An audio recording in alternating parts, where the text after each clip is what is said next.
Il y avait un faisceau d'indices, mais finalement aucun élément probant.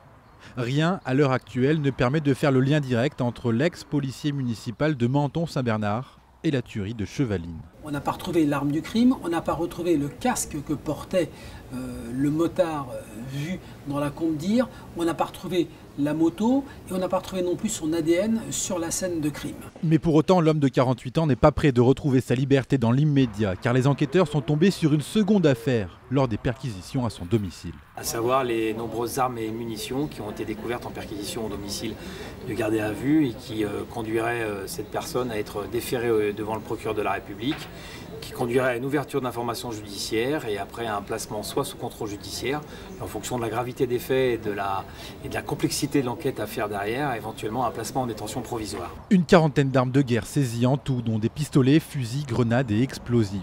Un autre homme proche de l'ancien policier municipal et qui avait tenté de fuir lors de son interpellation devrait lui aussi être concerné par l'ouverture prochaine d'une information judiciaire pour trafic d'armes. Pour cela, les deux hommes sont passibles de 10 ans de prison.